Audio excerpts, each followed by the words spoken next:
The Guardian's always good for a laugh. And here we have one in the form of an article by Claire Robinson. The header is, "The phallic necktie is an outdated symbol of white male rule in New Zealand's parliament." And now, all you men who wear ties, you should be aware that this is a copy of the codpiece. Isn't it funny? I always thought it was there to hide the untidiness of the buttons down the front of your shirt. Shows you how wrong I could be. Last week it was reported that the Speaker of the House, Trevor Mallard, had decided to keep the requirement that male MPs wear neckties in the New Zealand Parliament debating chamber after asking members of Parliament to write to him about what constitutes appropriate business attire in the House. And apparently this is the most diverse and inclusive ever in Parliament, New Zealand's Parliament. 48% women, 11% LGBTQ, 21% Maori, 8.3% Pacific, and 7% Asian members. According to this, Mallard wrote round and he got a vote for the tie, which means that those people, including the women and perhaps some of the Maori, and let's face it, when has an LGBTQ person ever worn a tie? I mean, a gay man never wears ties, does he? Anyway, some of them must have voted as well, because apparently there was a majority in favour of keeping the tie.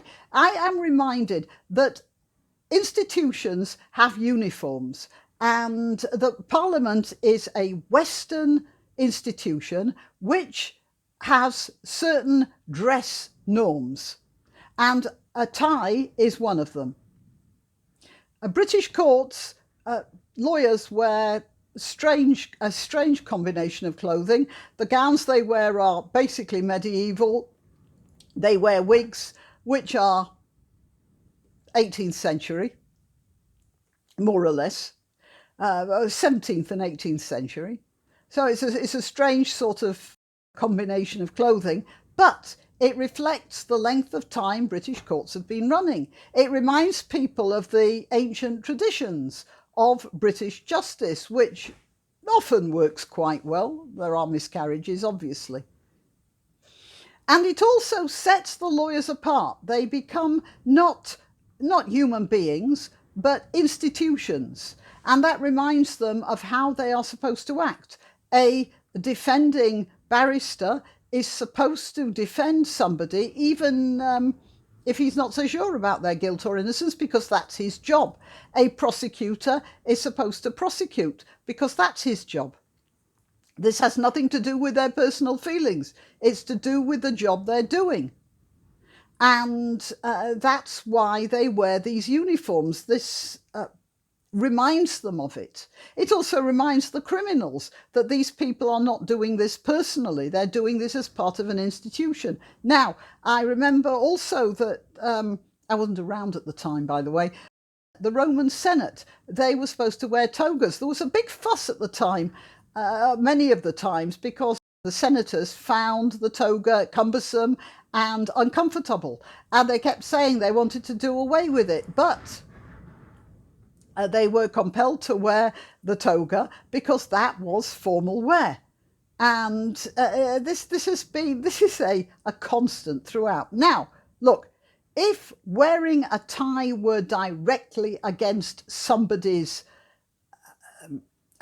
religious beliefs, then maybe they should be allowed not to wear a tie. For instance, a Sikh wears a turban, is supposed to wear a turban for religious reasons, and yet in Britain, one of the ways of showing respect to a monarch or a god or anything like that, you know, when you go into a church or something like that, if you're a man, you take your hat off. No one expects a Sikh man to take his hat off because that contravenes his religious beliefs.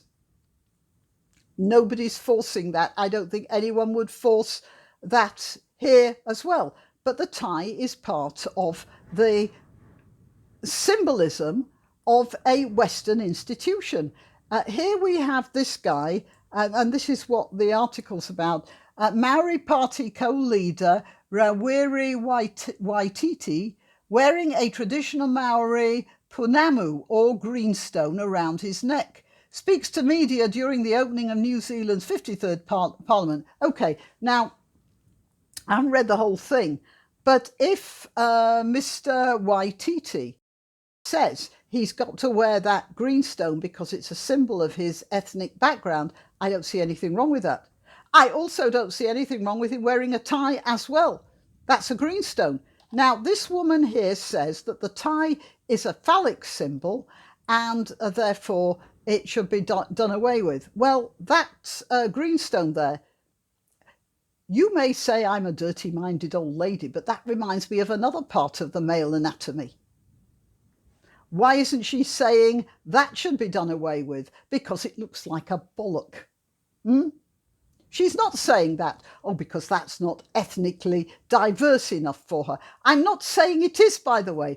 I believe it's a greenstone, a symbol of the sort of stones that people used as part of their cultural references. And I don't see anything wrong with him wearing it. I'm just pointing out what's sauce for the goose is also sauce for the gander. Now, clothing is inherently political in its ability to represent the values of our culture, and so it is, yes. But people like you are just intent on tearing that down. And the necktie is one of the most politically charged items of body adornment. I don't think it is. Of course it isn't. Only for people who want to make it so. The necktie echoes the shape of the codpiece. Oh, do me a favour. I'll find a photograph of a codpiece. Basically, now what does she say? A fabric flap or pouch designed 500 years ago to emphasise a European nobleman's importance through his large phallic size. Okay, let's get this straight. The codpiece was to do with the way 15th, 16th century trousers were constructed. They were like crotchless pants. And they had this pouch in the front, which could be undone for the purposes of urination. And it is true that these pouches were heavily decorated at some times, not always. They started off quite plain, they got really heavily decorated, and then they stopped being heavily decorated again, just like any other fashion. Just like any other fashion. In the 1970s, it was the fashion for men to wear very, very tight trousers, which were extremely revealing a lot of the time. And that was just the fashion. Then the fashion went away. These fashions happen. That's all. And the tie has nothing to do with it. The tie is the descendant of the cravat. Shirts used to be made without collars, so you'd have this loose thing. And if you were wearing a wool jacket, which was often the case because the weather was bad in Northern Europe, you didn't have heating, wool would scratch your neck. So you'd wear something to protect your neck, well, to hide your neck partly, and to protect your neck from your own clothing. And it started out, there were ruffs and all sorts of ways of dealing with it. You'd have, of course, a linen shirt, which would tie up here, and then you'd want something to hide the gathers and the tucks of the sweat that would collect around the edge of your linen shirt. So you'd have a cravat, which was easier to wash and keep really clean, and the bit that was showing was outside, not inside. So the inside of the cravat might have got quite sweaty, but the outside still looked smart. And yes, they got very fussy as lace became fashionable. They got lacier. When it wasn't lace, there were more elaborate bows, which showed that you had servants to help you do these things and iron them and starch them and all the rest of it. They were all a matter of fashion, has nothing to do with codpieces. Oh, for goodness sake. And here's this Maori guy saying he's going to wear the greenstone. Good luck to him, I say. But if you're in a European Parliament taking advantage of a European system, I mean, I know New Zealand isn't in Europe, but it is culturally supposed to be a European structure. If that's the case, then you stick to the European traditions. I noticed that Mr. Waititi is wearing a a cowboy's hat and a pair of European glasses and a jacket.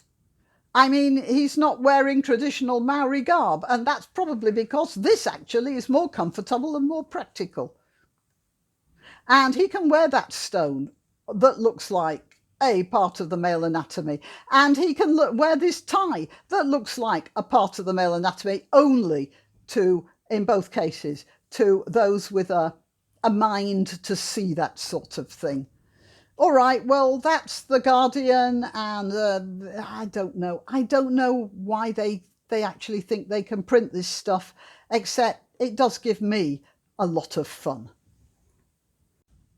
Oh, I'm cutting this in because while I was taking screenshots of the page I was reading, I found at the bottom something else that mightily amused me. Claire Robinson, Professor Claire Robinson, is Pro-Vice Chancellor of the College of Creative Arts at Massey University. So she has some academic status, and yet she knows next to nothing. And this is what I found. This article was amended on 10th of February 2021 to clarify the writer's position that the necktie echoes the shape of the codpiece rather than it being derived from it. So it means that originally in this article she said that the tie was derived from the codpiece, which it was not. And anyone with any sense would have realised that it wasn't. I mean, just ordinary sense should tell you something you're wearing around your neck has nothing to do with something you're wearing below your waist. That's the first thing. And then she said it echoes the shape. No, it doesn't. Anyway, she's just trying to, she's trying to justify herself now. And she got carried away. And she got carried away because she wasn't thinking logically. And she's not thinking logically because when you accept woke into your life, you lose rational thought altogether by the looks of things. Right, well, now that's it. Why not treat yourself or a favoured relative or friend to these magnificent examples of merch? The mugs and t-shirts come in the Graniopteryx design or Granbo with a firearm or the more deadly knitting needles. Go to www.graniopteryx.com and whatever platform you're watching this on, please click like, subscribe and share.